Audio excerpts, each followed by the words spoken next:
दोस्तों हम इंसान किसी भी जानवर को अपना दोस्त बना लेते हैं, लेकिन इसके बाद जो हमारे सामने वाकयात आते हैं उनको सुनकर हमारा दिल दहल जाता है। जैसे कि एक लड़की 12 साल तक ओरका फिश के साथ रहती है और इन दोनों के बीच में एक बहुत ही गहरी दोस्ती बन चुकी थी, लेकिन किसे पता था कि यही ओरका मछली इसकी जान ले लेगी। दोस्तों आज की इस वीडियो में मैं आपको ओरका मछली की हकीकत को बताने जा रहा हूँ। Jessica Radcliffe.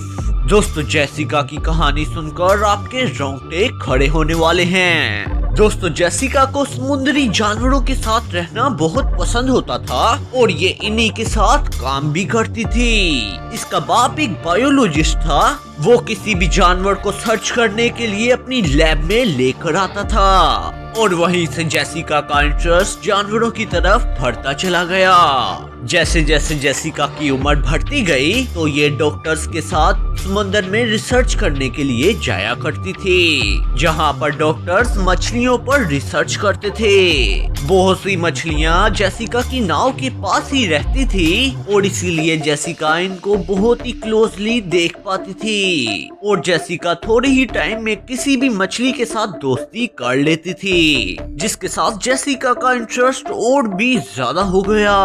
और इसी के साथ जेसिका ने ओरका शो में हेवन मरीन पार्क में पार्टिसिपेट किया और इसी के साथ जेसिका ने ओरका ट्रेनर बनने का फैसला कर लिया और इसके लिए इसने एक डिग्री भी हासिल कर ली। डिग्री हासिल करते ही इसने ओरका हेवन शो में काम करना शुरू कर दिया और इसी के साथ जेसिका ने 21 साल की उम्र में बहुत ही कामयाबी हासिल कर ली और इसी के साथ ये बहुत ही बड़े ओरका शो में ट्रेनर बन गई और इस शो में ओरका फिश 22 फीट से भी ज्यादा लंबी होती है और ओरका फिश में 5443 किलो का वजन होता है। इस बड़ी ओरका फिश के शो को देखने के लिए हजारों लोगों का मजमा होता है और ये शो बहुत ही ज्यादा देखा जाता है। और अब चलते हैं जेसिका की तरफ। जेसिका जिस ओरका फिश को ट्रेन कर रही थी उसने उसका नाम रखा था मेलो और इसी के साथ इसके साथ काम करते करते इसे कई सालों गुजर जाते हैं।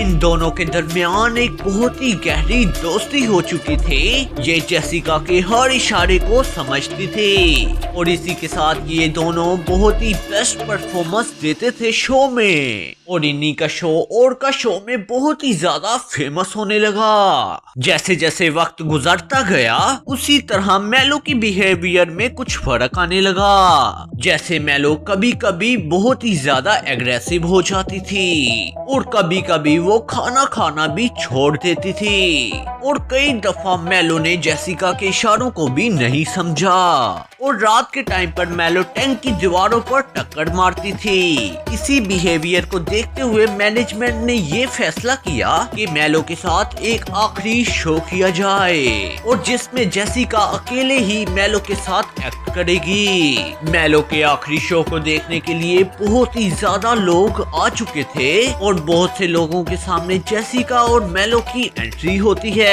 और जोरदार तालियां बजने लगी और इन्हीं तालियों ने जेसिका को एक बहुत ही जोश दिया, जिसके बाद मेलो जेसिका के हर एक इशारे को समझती है और वो पानी में अच्छी तरह से जंप भी करती है और लोगों को खुश भी करती थी। मेलो का आखिरी शो देखने के लिए जेसिका के माँ बाप भी आ चुके थे और मेलो अच्छे से परफॉर्म कर रही थी और जेसिका ने जब इसे देखा कि इसकी परफॉर्मेंस अच्छी है तो उसमें और भी ज्यादा कॉन्फिडेंस आ गया।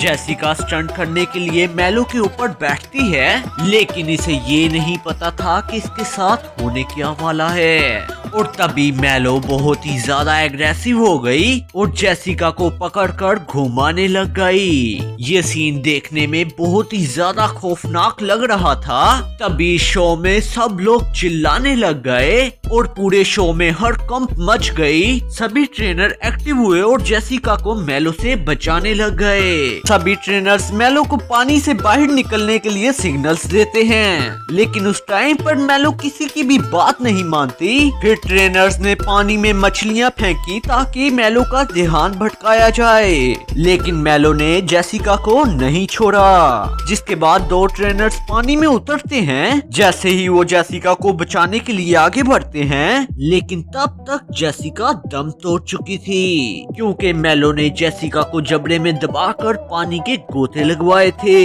मेलो ने जेसिका पर ऐसा हमला किया था कि जिसकी वजह से जेसिका के फेफड़ों और छाती पर गहरी चोट आई और उसकी कई सारी पसलियां टूट चुकी थी और कुछ इस तरीके से जेसिका की मौत हो जाती है। बहरहाल जो भी हो, ये तारीख का सबसे खतरनाक वाकया है।